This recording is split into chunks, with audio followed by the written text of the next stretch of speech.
ഇടയനെ പോലെ എന്നെ നടത്തിയ നാഥന്, നല്ലിടയനായി എന്നെ നിത്യം കരുതിയ നാഥന്.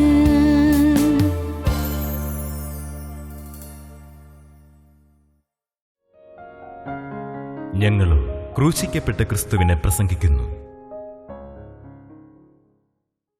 ദൈവ തിരുനാമത്തിന് മഹത്വം ഉണ്ടാകട്ടെ. മത്തായിയുടെ സുവിശേഷം 24-ാം അധ്യായം 3-ാം വാക്യം. അവൻ ഒലിവുമലയിൽ ഇരിക്കുമ്പോൾ ശിഷ്യന്മാർ തനിച്ച് അവൻ്റെ അടുക്കൽ വന്നു. അത് എപ്പോൾ സംഭവിക്കുമെന്നും നിന്റെ വരവിനും ലോകാവസാനത്തിനും അടയാളം എന്ത് എന്നും പറഞ്ഞു തരേണം എന്ന് അപേക്ഷിച്ചു. ലൂക്കോസിൻ്റെ സുവിശേഷം 21-ാം അധ്യായം 37-ാം വാക്യം. അവൻ ദിവസേന പകൽ ദൈവാലയത്തിൽ ഉപദേശിച്ചു പോന്നു, രാത്രി ഒലിവുമലയിൽ പോയി പാർക്കും.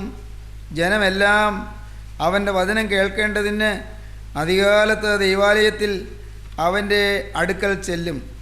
മർക്കോസിൻ്റെ സുവിശേഷം 13-ാം അധ്യായം 3-ാം വാക്യവും ഇതിനോട് ചേർത്ത് നമുക്ക് വായിക്കാം. പിന്നെ അവൻ ഒലിവുമലയിൽ ദൈവാലയത്തിന് നേരെ ഇരിക്കുമ്പോൾ പത്രോസും യാക്കോബും യോഹന്നാനും അന്ത്രയോസും സ്വകാര്യമായി അവനോട് അത് എപ്പോൾ സംഭവിക്കും, അതിനെല്ലാം നിവൃത്തി വരുന്ന കാലത്തിൻ്റെ ലക്ഷണം എന്ത് എന്ന് ഞങ്ങളോട് പറഞ്ഞാലും എന്ന് ചോദിച്ചു. അവൻ ഒലിവുമലയിൽ ദൈവാലയത്തിന് നേരെ ഇരിക്കുമ്പോൾ പത്രോസും യാക്കോബും യോഹന്നാനും അന്ത്രയോസും അവൻ്റെ അടുക്കൽ ചെന്നു. പ്രിയപ്പെട്ടവരെ, കർത്താവിൻ്റെ പ്രിയപ്പെട്ട ശിഷ്യന്മാർ കർത്താവിനോടുകൂടെ ഇരിക്കുന്ന കൂട്ടായ്മയുടെ മലയാണ് ഒലിവുമല. അത് ഫെലോഷിപ്പിൻ്റെ മലയാണ്, അത് കൂട്ടായ്മയുടെ മലയാണ്. കഴിഞ്ഞ പ്രാവശ്യം ഒലിവുമലയെക്കുറിച്ച് നാം ചിന്തിച്ചു, പർവ്വതങ്ങളെക്കുറിച്ച് ചിന്തിച്ചു വന്നപ്പോൾ ഒലിവുമലയെക്കുറിച്ച് നാം ചിന്തിച്ചത് ഒന്ന്, അത് പ്രാർത്ഥനയുടെ മലയാണ് എന്നാണ്. രണ്ട്, അത് പാപബോധം നൽകുന്ന മലയാണെന്നാണ്. ദാവീദിന് ഒലിവുമല കയറിപ്പോയപ്പോൾ വലിയ ദുഃഖമുണ്ടായി, പാപബോധമുണ്ടായി. ഒരു കാലത്ത് ചെയ്തു പോയ പാപത്തെക്കുറിച്ചുള്ള ഓർമ്മകൾ ദാവീദിൻ്റെ ഹൃദയത്തിൽ ഓരോന്നോരോന്നായി ഉണർന്നു വന്നു. ദാവീദിൻ്റെ ജീവിതത്തിൽ ഒരിക്കലും സംഭവിക്കാൻ പാടില്ലാത്തതായ പാപങ്ങൾ സംഭവിച്ചതിനെക്കുറിച്ച് ദാവീദിന് കുറ്റബോധം കിട്ടിയ മലയാണ് ഒലിവുമല. കുറ്റബോധം തരുന്ന മലയാണ് ഒലിവുമല. ദാവീദിന് പാപബോധം കിട്ടി. ദാവീദ് കരഞ്ഞുകൊണ്ട് ചെരിപ്പിടാതെ തലമൂടി മുഖം മൂടി ഒലിവുമലയുടെ കയറ്റം കയറി എന്ന് നാം കഴിഞ്ഞ പ്രാവശ്യം കണ്ടു. അത് ഈ ഒലിവുമല പ്രാർത്ഥനയുടെ മലയാണ്. പ്രാർത്ഥനാനിരതനായി യേശുക്രിസ്തു നിത്യപിതാവിൻ്റെ സന്നിധാനത്തിൽ ഇരുന്നതായ മലയാണ് ഒലിവുമല. മാത്രമല്ല, ഒലിവുമല കൂട്ടായ്മയുടെ മലയാണ്. കൂട്ടായ്മ തൻ്റെ പ്രിയപ്പെട്ട ശിഷ്യന്മാരോട് ചേർന്ന് കർത്താവ് ഇരിക്കുകയും കർത്താവ് ശിഷ്യന്മാരെ ദൈവത്തിൻ്റെ അത്ഭുത വചനങ്ങളും മർമ്മങ്ങളും സത്യങ്ങളും പറഞ്ഞു കൊടുത്ത് പഠിപ്പിക്കുകയും ചെയ്ത മലയാണ് ഒലിവുമല. കർത്താവിൻ്റെ വചനം നിറപടിയായി ഒഴുകിയ മലയാണ് ഒലിവുമല. കർത്താവിൻ്റെ വചനം ശക്തിയായി തൻ്റെ പ്രിയപ്പെട്ട ശിഷ്യന്മാർക്ക് അവരെ ചേർത്തിരുത്തി കർത്താവ് പറഞ്ഞു കൊടുത്ത മലയാണ് ഒലിവുമല. ആണ്ടിൻ്റെ ആരംഭം മുതൽ അവസാനം വരെ നമ്മുടെ ജീവിതത്തിൽ മലകളുണ്ടാകാം, താഴ്വരകളുണ്ടാകാം. മലകൾ കയറി കടക്കണം, താഴ്വരകൾ അത് കടന്ന് മറുപുറം ചെല്ലണം. പ്രിയപ്പെട്ടവരെ, മല നമ്മുടെ ജീവിതത്തിൽ ഒലിവുമലയായി നമുക്ക് അനുഭവസിദ്ധമാകണം. കൂട്ടായ്മയുടെ മല, കൂട്ടായ്മ ക്രിസ്തുവിനോടാണ് നമുക്ക് ആദ്യമായി ലഭിക്കേണ്ടത്. അത് യോഹന്നാൻ്റെ 1-ാമത്തെ ലേഖനത്തിൽ നാം അത് കാണുന്നുണ്ട്. അപ്പോസ്തലനായ യോഹന്നാൻ അതിനെക്കുറിച്ച് പറയുന്നത് നമ്മുടെ കൂട്ടായ്മയോ പിതാവായ ദൈവത്തോടും അവൻ്റെ പുത്രനായ യേശുക്രിസ്തുവിനോടുമാകുന്നു എന്നാണ്. എന്താണ് കൂട്ടായ്മ എന്നതിനെക്കുറിച്ച് അവിടെ വിശുദ്ധ അപ്പോസ്തലൻ പറയുന്നുണ്ട്. 1-ാം അധ്യായം, യോഹന്നാൻ എഴുതിയ 1-ാം ലേഖനത്തിൻ്റെ 1-ാം അധ്യായത്തിൽ നാം അങ്ങനെയാണ് വായിക്കുന്നത്. 3-ാം വാക്യം. ഞങ്ങൾ കണ്ടും കേട്ടുമുള്ളത് നിങ്ങൾക്ക് ഞങ്ങളോട് കൂട്ടായ്മ ഉണ്ടാകേണ്ടതിന് നിങ്ങളോടും അറിയിക്കുന്നു. ഞങ്ങളുടെ കൂട്ടായ്മയോ പിതാവിനോടും അവൻ്റെ പുത്രനായ യേശുക്രിസ്തുവിനോടുമാകുന്നു. പിതാവാം ദൈവത്തോട് കൂട്ടായ്മ, പിതാവിൻ്റെ പുത്രനായ യേശുക്രിസ്തുവിനോട് കൂട്ടായ്മ. ദൈവത്തോട് കൂട്ടായ്മയില്ലെങ്കിൽ ദൈവമക്കൾക്ക് പരസ്പരം കൂട്ടായ്മ എന്ന് പറയുന്നതിന് അർത്ഥമില്ല.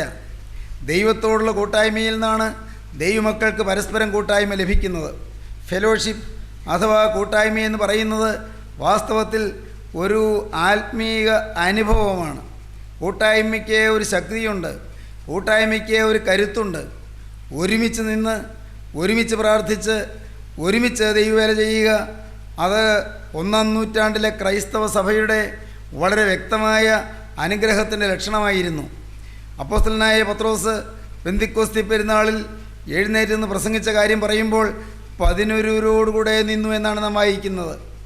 11 പേർ ഒരുമിച്ച് നിന്നു എന്നാണ്. എന്ന് പറഞ്ഞാൽ എല്ലാവരും പ്രസംഗിച്ചു എന്നല്ല. അപ്പോസ്തലനായ പൗലോസാണ് പറയുന്നത്, പക്ഷേ ഞങ്ങൾ എന്നാണ് പറയുന്നത്. ഞങ്ങൾ കണ്ടതും ഞങ്ങൾ കേട്ടതും ഞങ്ങൾ അറിഞ്ഞതും ഞങ്ങളുടെ കൈ തൊട്ടതും എന്ന് അപ്പോസ്തലനായ യോഹന്നാൻ പറയുന്നുണ്ട്. 1-ാമത്തെ ലേഖനത്തിൽ അങ്ങനെയാണ് അപ്പോസ്തലൻ പറയുന്നത്. ഞാൻ എന്നല്ല, ഞങ്ങളെന്നാണ് പറയുന്നത്. ആദ്യം മുതലുള്ളതും ഞങ്ങൾ കേട്ടതും സ്വന്തം കണ്ണുകൊണ്ട് കണ്ടതും ഞങ്ങൾ നോക്കിയതും ഞങ്ങളുടെ കൈ തൊട്ടതുമായ ജീവൻ്റെ വചനം സംബന്ധിച്ച് ജീവൻ പ്രത്യക്ഷമായി ഞങ്ങൾ കണ്ട് സാക്ഷീകരിക്കുകയും പിതാവിനോടുകൂടെ ഇരുന്ന് ഞങ്ങൾക്ക് പ്രത്യക്ഷമായ നിത്യജീവനെ നിങ്ങളോട് അറിയിക്കുകയും ചെയ്യുന്നു. ഞങ്ങൾ കണ്ടും കേട്ടുമുള്ളത് നിങ്ങൾക്ക് ഞങ്ങളോട് കൂട്ടായ്മയുണ്ടാകേണ്ടതിന് നിങ്ങളോടും അറിയിക്കുന്നു. ഞങ്ങളെന്നാണ് പറയുന്നത്. പ്രിയപ്പെട്ടവരെ, കൂട്ടായ്മയുടെ ശക്തിയാണ്. അവിടെ ഒരു വ്യക്തിക്ക് സ്വന്തമായി നിലനിൽപ്പില്ല. ആത്മീയ ജീവിതത്തിൽ നിങ്ങൾക്ക് വളരണമോ ഒരു കൂട്ടായ്മ കൂടിയേ കഴിയൂ.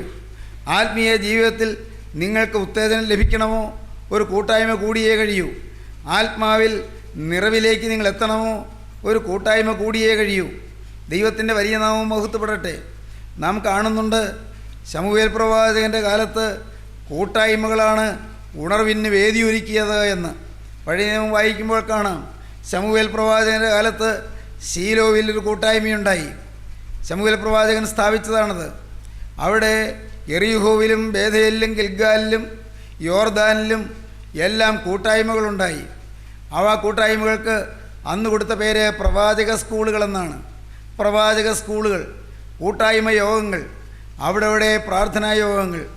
സ്നേഹിതരെ, കൂട്ടായ്മ യോഗങ്ങളെ, പ്രാർത്ഥനാ യോഗങ്ങളെ നാം പ്രോത്സാഹിപ്പിക്കേണ്ടതാണ്. സഭകൾ എവിടെയെല്ലാം സഭകൾ വളർന്നിട്ടുണ്ടോ അവിടെ പ്രാർത്ഥിക്കുന്ന വിശുദ്ധന്മാരുടെ കൂട്ടായ്മയുണ്ടായിട്ടുണ്ട്. എവിടെയെല്ലാം ആത്മാവിൻ്റെ ഉണർവുണ്ടായിട്ടുണ്ടോ അവിടെ വിശുദ്ധന്മാരുടെ ഏകാഗ്രമായ പ്രാർത്ഥനയുടെ കൂട്ടായ്മയുടെ ശക്തി അവിടെ പ്രശോഭിച്ചിട്ടുണ്ട്. വ്യക്തമാണത്. വെയിൽസിലെ ആത്മീയ ഉണർവ് എന്ന് പറയുന്നത് അതിൻ്റെ പിന്നിൽ പ്രാർത്ഥിക്കുന്ന ദൈവമക്കളുടെ കൂട്ടായ്മയുടെ ശക്തി നമുക്ക് കാണാം. ബിലി ഗ്രഹാമിൻ്റെ വലിയ സുവിശേഷ യത്നങ്ങൾ വിജയപ്രദമായതിൻ്റെ പിന്നിൽ കൂട്ടായ്മ പിന്നിലിരുന്ന് പ്രാർത്ഥിച്ചതിൻ്റെ ശക്തി നമുക്ക് കാണുവാൻ സാധിക്കും. പ്രിയപ്പെട്ടവരെ, നാം എന്തിന് മറ്റു പല സ്ഥലങ്ങളിലേക്കും നോക്കുന്നു? നമ്മുടെ ഈ ചെറിയ കൂട്ടായ്മ, ഈ ക്രിസ്ത്യൻ റിവൈവൽ ഫെലോഷിപ്പ് ഇന്ന് നിൽക്കുന്നത് അത് നിങ്ങളെല്ലാവരും ചേർന്നുള്ളതായ ഒരു വലിയ ആത്മീയ പിൻബലത്തിലാണ്. നാം എല്ലാവരും ഒരുമിച്ചാണ് വേല ചെയ്യുന്നത്. നാം എല്ലാവരും ഒരുമിച്ചാണ് പ്രവർത്തിക്കുന്നത്. ഏതെങ്കിലും ഒരു വ്യക്തിയല്ല പ്രസംഗിക്കുന്നത്, ഏതെങ്കിലും ഒരു വ്യക്തിയല്ല വേല ചെയ്യുന്നത്. എല്ലാവരും കൂട്ടായി യത്നിക്കുകയാണ്. എല്ലാവരും ഒരു മനസ്സോടെ പ്രാർത്ഥിക്കുകയാണ്. എല്ലാവരും ഒരുമിച്ച് മുന്നേറുകയാണ്. ഒരു ഹൃദയത്തോടെ യേശുവിൻ്റെ മഹത്വത്തിന് വേണ്ടി അധ്വാനിക്കുകയാണ്. വേറെ ലക്ഷ്യം നമുക്കില്ല. ഭാഗ്യവശാൽ ഞാൻ ഇന്ന് വളരെ ആത്മാർത്ഥമായ സന്തോഷത്തോടെ തുറന്നു പറയട്ടെ, ഭാഗ്യവശാൽ നമുക്ക് വേറെ ലക്ഷ്യങ്ങളില്ല. വെസ്റ്റേൺ ഇൻട്രസ്റ്റ് നമുക്കില്ല. സ്ഥാപിത താല്പര്യങ്ങൾ നമുക്കില്ല. നിക്ഷിപ്ത താല്പര്യങ്ങൾ നമുക്കില്ല. ഏതെങ്കിലും സ്ഥാപനങ്ങൾ ഉണ്ടാക്കാനുള്ള ഉദ്ദേശം നമുക്കില്ല. പണം സമ്പാദിക്കാനുള്ള ലക്ഷ്യം നമുക്കില്ല. ഏതെങ്കിലും തരത്തിൽ കുറച്ച് രൂപ സമ്പാദിച്ച് ഒരു സ്വത്ത് സമാഹരിക്കണമെന്നുള്ളതായ ചിന്ത നമുക്കില്ല. ഒരു പൊതുസ്വത്ത് ഉണ്ടാക്കണമെന്നുള്ളതായ ആഗ്രഹം നമുക്കില്ല.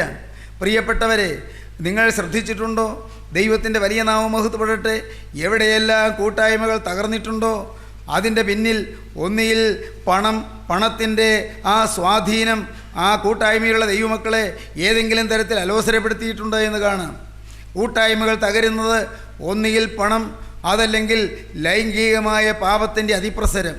ദൈവത്തിൻ്റെ വലിയ നാമം മഹത്വപ്പെടട്ടെ. ഓർത്തുകൊള്ളുക, പണത്തിൻ്റെ ആഗ്രഹം വരികയും പണം സ്വരൂപിക്കണമെന്നുള്ളതായ ആഗ്രഹം ഉണ്ടാവുകയും സ്വരൂപിക്കുന്ന പണം എങ്ങനെ വിനിമയം ചെയ്യണമെന്നുള്ളതായ തർക്കമുണ്ടാവുകയും ചെയ്യുമ്പോഴാണ് കൂട്ടായ്മകൾ തകരുന്നത്. പുറമേ തർക്കം വന്നില്ലെങ്കിലും അകത്ത് തർക്കമുണ്ടായാൽ കൂട്ടായ്മ യോഗങ്ങൾ തകരുകയും ആത്മവീര്യം കെട്ടുപോവുകയും ചെയ്യും. ദൈവത്തിന് സ്തോത്രം. അതല്ലെങ്കിൽ കൂട്ടായ്മയിൽ പ്രവർത്തിക്കുന്ന ദൈവത്തിൻ്റെ വിശുദ്ധന്മാർ വിശുദ്ധി നഷ്ടപ്പെട്ടവരായി ഏതെങ്കിലും പുറത്തു പറയാൻ ലജ്ജിക്കുന്നതായ പാപങ്ങളിൽ പെട്ട് കഴിയുമ്പോൾ കൂട്ടായ്മകൾ തകരുന്നു. ദൈവത്തിന് സ്തോത്രം. വിശുദ്ധന്മാരുടെ കൂട്ടായ്മ ഈ കാലഘട്ടത്തിൻ്റെ അത്യന്താപേക്ഷിതമായ ഒരു വലിയ അനിവാര്യതയാണ്. ദൈവത്തിന് സ്തോത്രം. അതൊരു ഇനെവിറ്റബിലിറ്റിയാണ്. ഇനെവിറ്റബിലിറ്റി ഒഴിവാക്കാൻ പാടില്ലാത്തൊരു കാര്യമാണത്. അനുപേക്ഷണീയമായൊരു കാര്യമാണ്. ഈ തലമുറയിൽ അത് കൂടിയേ കഴിയൂ. എവിടെയെല്ലാം സഭകളുണ്ടോ അവിടെയെല്ലാം കൂട്ടായ്മ യോഗങ്ങളുണ്ടാകട്ടെ, അവിടെയെല്ലാം പ്രാർത്ഥനാ യോഗങ്ങളുണ്ടാകട്ടെ, അവിടെയെല്ലാം പ്രാർത്ഥിക്കുന്ന വിശുദ്ധന്മാരുടെ കൂടിവരവുകളുണ്ടാകട്ടെ. വിശുദ്ധന്മാരുടെ കൂട്ടം, അതാണ് കൂട്ടായ്മ. പുറമേയുള്ളതായ കൂട്ടായ്മ, പുറമേയുള്ളതായ സംഘടന, അതിന് ബലമില്ല, അതിന് ആന്തരികമായ കരുത്തില്ല. വിശുദ്ധന്മാരുടെ കൂട്ടായ്മ. ദൈവത്തിന് സ്തോത്രം. സഹോദരങ്ങളെ, ഒരു സഭയുടെ ബലമെന്ന് പറയുന്നത് ആ സഭയിലെ വിശുദ്ധന്മാരുടെ കൂട്ടായ്മയാണ്. ദൈവത്തിന് സ്തോത്രം. ഒരു ഇടവകയുടെ ശക്തി എന്ന് പറയുന്നത് ഇടവകയിലെ വിശുദ്ധന്മാരുടെ കൂട്ടായ്മയാണ്, പ്രാർത്ഥനാ യോഗമാണ്. സഹോദരങ്ങളെ, നിങ്ങൾക്ക് മനസ്സിലാകുന്നുണ്ടോ? ഏത് സഭയിലുള്ളവരാണെങ്കിലും ഏത് സമുദായത്തിലുള്ളവരാണെങ്കിലും ആരും സമുദായം മാറണ്ട, ആരും സഭ മാറണ്ട, ആരും തങ്ങൾ പോകുന്ന പള്ളി മാറണ്ട, തങ്ങൾ പോകുന്ന ആ ആധ്യാത്മികമായ കൂടിവരവുകൾ മാറണ്ട. പക്ഷേ ഹൃദയം മാറിയ ദൈവമക്കൾ, വിശുദ്ധ ഹൃദയം പ്രാപിച്ച ദൈവമക്കൾ, ക്രിസ്തുവിൻ്റെ പരിശുദ്ധാത്മാവിനാൽ വിശുദ്ധീകരണം അനുഭവിക്കുന്ന ദൈവമക്കൾ ഒരുമിച്ച് കൂടുന്നു എങ്കിൽ അവർ പ്രാർത്ഥിക്കുമ്പോൾ സ്വർഗത്തിലെ തീയിറങ്ങും. ദൈവത്തിന് സ്തോത്രം. അവർ പ്രാർത്ഥിക്കുമ്പോൾ പരിശുദ്ധാത്മാവ് അത്ഭുതങ്ങളാലും അടയാളങ്ങളാലും വിവിധ വീര്യപ്രവൃത്തികളാലും പരിശുദ്ധാത്മാവ് പ്രവർത്തിക്കാൻ തുടങ്ങും. ദൈവത്തിന് സ്തോത്രം. ആദ്യം മുതലുള്ളത്, ആദ്യകാലം മുതൽ അങ്ങനെയാണ് സംഭവിച്ചിട്ടുള്ളത്. ദൈവത്തിൻ്റെ വിശുദ്ധന്മാർ ഒരുമിച്ച് കൂടി പ്രാർത്ഥിച്ചു, അവർ കൂട്ടായ്മ ആചരിച്ചു. സഹോദരങ്ങളെ, ഒലിവുമല കൂട്ടായ്മയുടെ മലയാണ്. യേശുവിനോടുകൂടെ ഇരിക്കുന്നതാണ് കൂട്ടായ്മ. ദൈവമക്കൾ മാത്രം കൂടിയിരുന്നാൽ കൂട്ടായ്മയാവില്ല. കുറേ പേര് കൂടിയിരുന്ന് പ്രാർത്ഥിച്ചാൽ കൂട്ടായ്മയാവില്ല. യേശു അവിടെ അധ്യക്ഷനായിട്ടുണ്ടായിരിക്കണം, യേശു അവിടെ നേതാവായിട്ടുണ്ടായിരിക്കണം, യേശു അവിടെ ഗുരുനാഥനായിട്ടുണ്ടായിരിക്കണം, യേശു അവിടെ നായകനായിട്ടുണ്ടായിരിക്കണം. യേശുവാണ് ഭരിക്കേണ്ടത്, യേശുവാണ് നടത്തേണ്ടത്. ദൈവത്തിൻ്റെ വലിയ നാമം മഹത്വപ്പെടട്ടെ. അങ്ങനെ വരുമ്പോൾ ദൈവമക്കൾ പരസ്പരം വിനയമുള്ളവരായിത്തീരും, പരസ്പരം തിരുത്തുന്നവരായിത്തീരും, പരസ്പരം കുറ്റാരോപണമല്ല, പരസ്പരം കർത്താവിൻ്റെ മഹത്വത്തിന് വേണ്ടി താങ്ങുന്നവരും സഹിക്കുന്നവരും ക്ഷമിക്കുന്നവരും പൊറുക്കുന്നവരുമായി തീരും. ദൈവത്തിന് സ്തോത്രം. സഹോദരങ്ങളെ, ഇതെല്ലാം പരിശുദ്ധാത്മാവിനാൽ മാത്രം സാധ്യമാകുന്ന കാര്യങ്ങളാണ്. നാം കാണാതെ പഠിച്ചു വരുത്തേണ്ട കാര്യങ്ങളല്ല, നാം എഴുതി വെച്ച് പഠിക്കേണ്ട കാര്യങ്ങളല്ല. ആത്മാവ് നമ്മിൽ വന്നാൽ ആത്മാവ് നമ്മെ നിയന്ത്രിച്ചുകൊള്ളും. പരിശുദ്ധാത്മാവ് നമ്മിൽ ഇറങ്ങിയാൽ പരിശുദ്ധാത്മാവ് സകല സത്യത്തിൽ നമ്മെ വഴി നടത്തിക്കൊള്ളും. പരിശുദ്ധാത്മാവ് കാര്യസ്ഥനാണ്, പരിശുദ്ധാത്മാവ് ആശ്വാസപ്രദനാണ്, പരിശുദ്ധാത്മാവ് നല്ല നായകനാണ്, പരിശുദ്ധാത്മാവ് നല്ല നടത്തിപ്പുകാരനാണ്. സകല സത്യത്തിൽ നമ്മെ വഴി നടത്തും. അതാണ് കൂട്ടായ്മയുടെ ബലം. പരിശുദ്ധാത്മാവ് വഴി നടത്തുന്നു. കർത്താവായ യേശു ക്രിസ്തു അധ്യക്ഷനായിട്ടിരിക്കുന്നു. ദൈവത്തിന് സ്തോത്രം.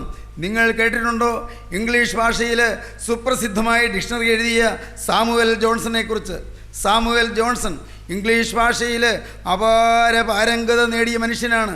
അഗാധമായ പാണ്ഡിത്യം നേടിയ ഒരു വലിയ പണ്ഡിത വരേണ്യനാണ് സാമുവൽ ജോൺസൺ. നിങ്ങൾ കേട്ടിട്ടുണ്ടായിരിക്കും. ഈ സാമുവൽ ജോൺസൺ അദ്ദേഹം ഡിക്ഷണറി എഴുതി. വളരെ സുപ്രസിദ്ധമായ ഡിക്ഷണറിയാണ് എഴുതിയത്.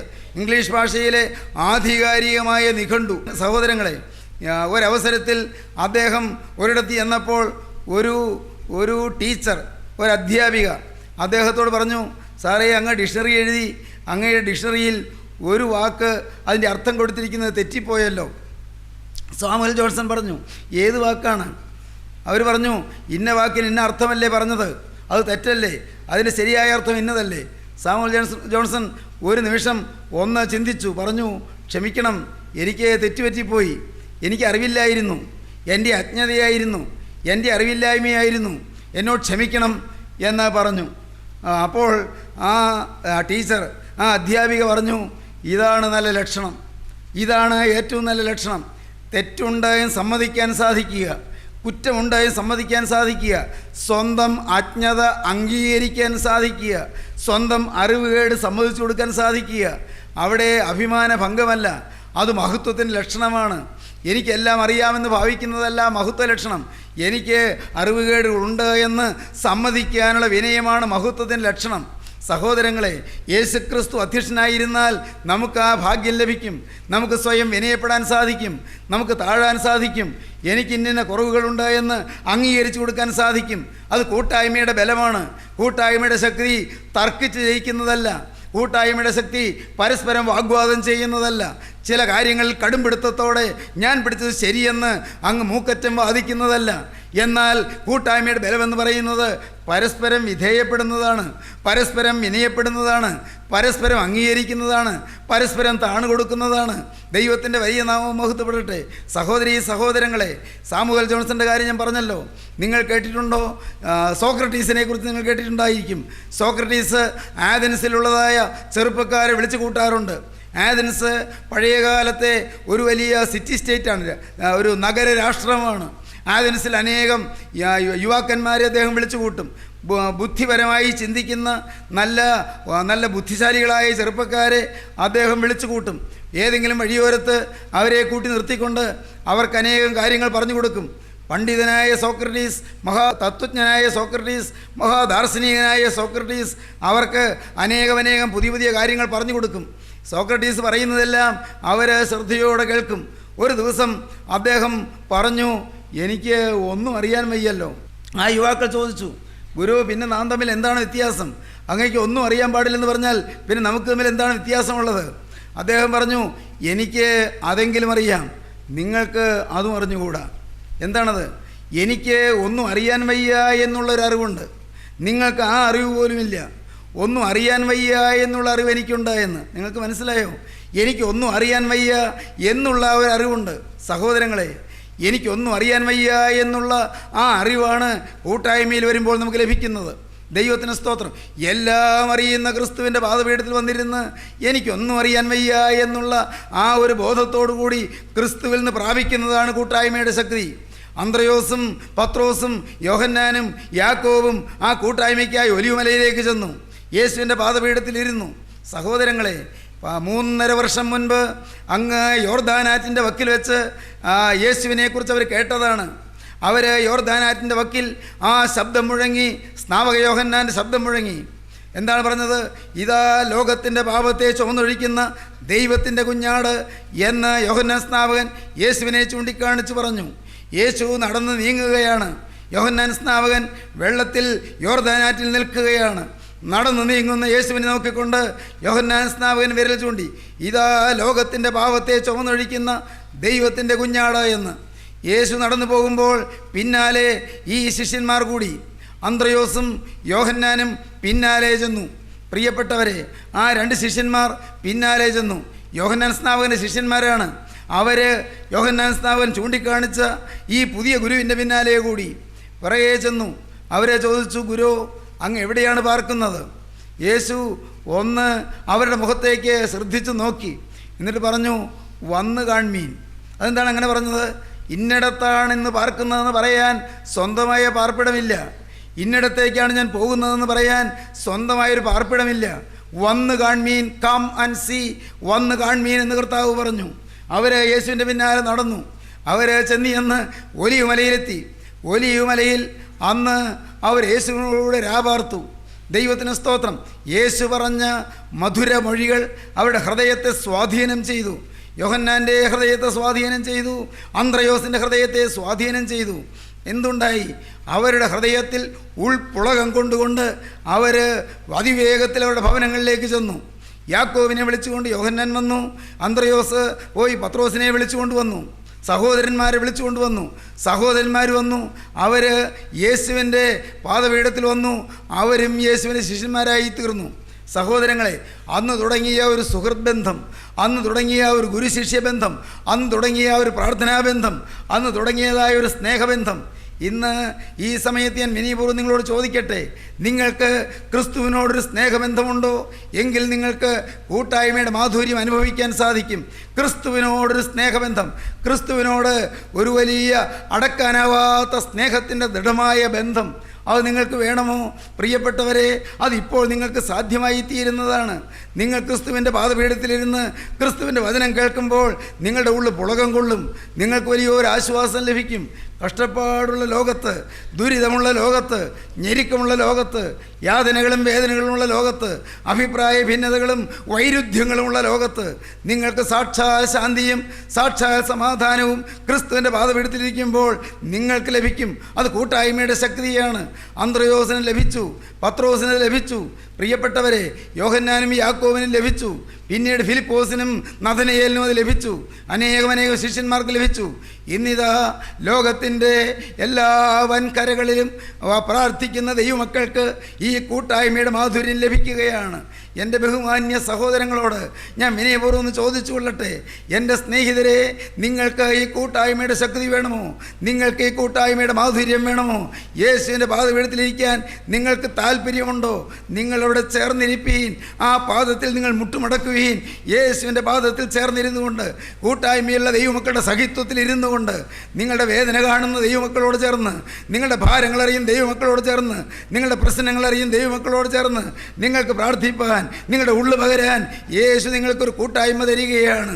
ദൈവത്തിന് സ്തോത്രം. ദുരുദ്ദേശമില്ലാത്ത കൂട്ടായ്മകളിൽ നിങ്ങൾ പങ്കാളികളാകുവീൻ. മറ്റ് ലക്ഷ്യമില്ലാതെ യേശുക്രിസ്തുവിൻ്റെ മഹത്വത്തിന് വേണ്ടി മാത്രം നിലകൊള്ളുന്ന സത്യകൂട്ടായ്മയിൽ നിങ്ങൾ ചേർന്ന് വരുവീൻ. ദൈവത്തിന് സ്തോത്രം.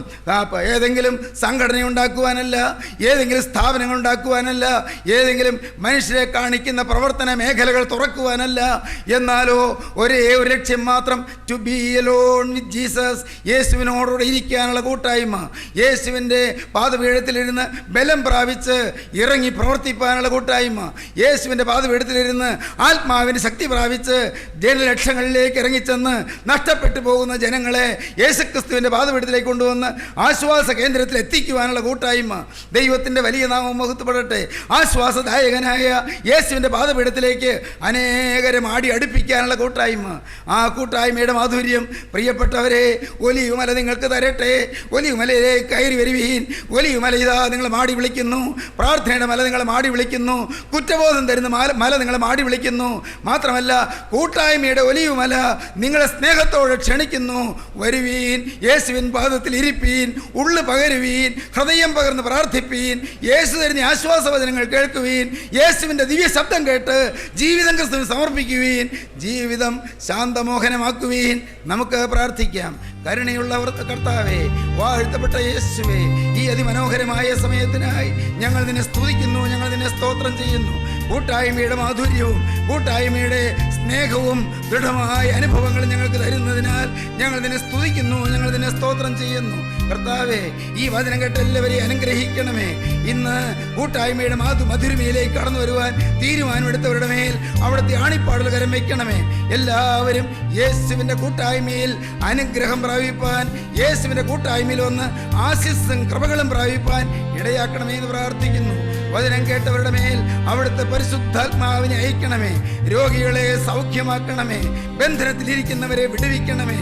ദുഃഖത്തിലും കഷ്ടപ്പാടിലും പണത്തിന്റെ ഞെരുക്കത്തിലും കടത്തിന്റെ ബാധ്യതയിലും ഉലഞ്ഞു വലയുന്നവരെ തൃക്കരം നീട്ടി ആശീർവദിക്കണമേ. എല്ലാവരുടെയും മേൽ അവിടുത്തെ ശാന്തി പകരണമേ. കുടുംബ സമാധാനം അയക്കണമേ.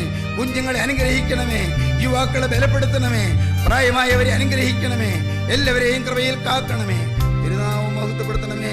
യേശുക്രിസ്തുവിന്റെ പരിശുദ്ധ നാമത്തിൽ തന്നെ.